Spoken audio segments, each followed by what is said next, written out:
Ya, kita simak deretan informasi terpopuler di cnbcindonesia.com. Berita pertama adalah atas restu Presiden Jokowi, Menteri Keuangan Sri Mulyani berencana menurunkan pajak penghasilan atau PPh pasal 21.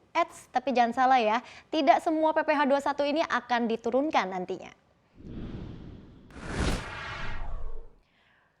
Sebelumnya Presiden Jokowi telah menerbitkan Kepres 4 tahun 2021 tentang program penyusunan peraturan pemerintah 2021.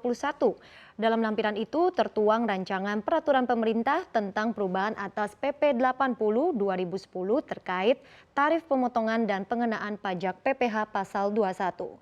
Melalui RPP itu, pemerintah akan mengubah PPh pasal 21 final atas penghasilan selain yang bersifat rutin seperti honorarium atau imbalan lain yang selama ini menjadi beban bagi APBN atau APBD. Beban yang dimaksud adalah penghasilan yang diterima oleh pejabat negara, PNS, anggota TNI Polri, dan pensiunan. Hingga saat ini, tarif PPh pasal 21 final atas penghasilan berupa honorarium dan imbalan diatur dalam PP 80 tahun 2010. Dalam aturan ini, pembayaran honorarium dan imbalan lain dipotong sebesar 0%, 5%, dan 15% tergantung golongan penerima honorarium.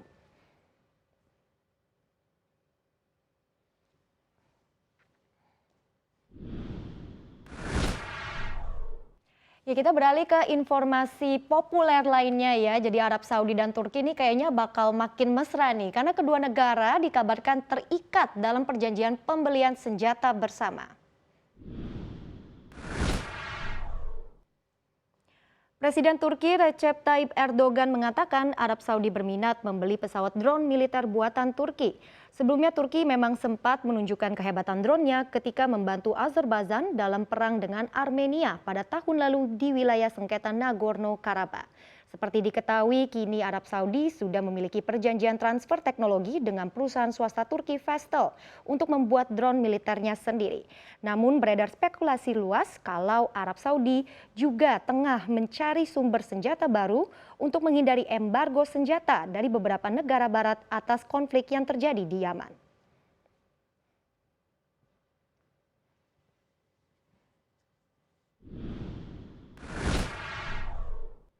Nah, informasi seputar PNS nih, kayaknya memang masih mencuri perhatian pembaca cnbcindonesia.com ya. Usai pemerintah memastikan kalau dana pensiunan PNS ini akan diterapkan dalam jumlah iuran pasti atau fully funded. Nah, kabar terbaru menyebut kalau nilainya ini bisa mencapai 1 miliar rupiah. Tapi pertanyaannya, kapan ini akan direalisasikan? Menteri Pendayagunaan Aparatur Negara dan Reformasi Birokrasi Cahyokumolo mengatakan meski pemerintah bakal melakukan reformasi sistem dana pensiun berdasarkan iuran pasti, namun karena pandemi skema ini belum bisa dipastikan kapan direalisasikan. Sementara itu, Kepala Badan Kepegawaian Negara atau BKN Bima Arya juga mengatakan pembahasan skema pensiun fully funded masih bergulir di Kementerian Keuangan.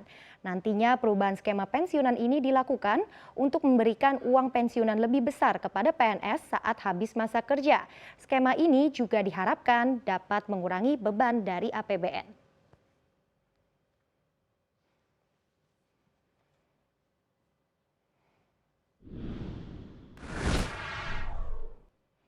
Nah, informasi populer terakhir nih datang dari Kongo. Anda tahu Kongo kan? Nah, negara di benua Afrika ini katanya sedang dihebohkan dengan penemuan harta karun nih. Sebuah gunung emas baru ternyata ditemukan di desa Luhihi berjarak 50 km dari ibu kota provinsi Kivu Selatan, Bukavu.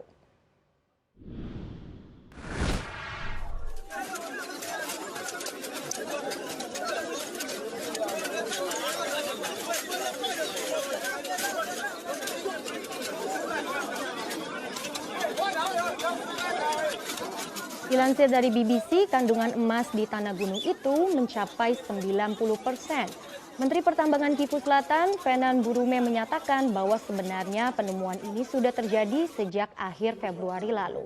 Akibatnya banyak orang termasuk Angkatan Bersecanda Kongo FADRC datang ke lokasi untuk mencari emas-emas ini dan guna untuk menghindari konflik, pemerintah setempat bahkan mengeluarkan aturan untuk menghentikan sementara aktivitas penambangan. Emas memang menjadi sebuah komoditas penting sebagai sumber pendanaan konflik di negara-negara Afrika. Sebuah penelitian menunjukkan bahwa banyak kelompok bersenjata terlibat dalam penambangan ilegal.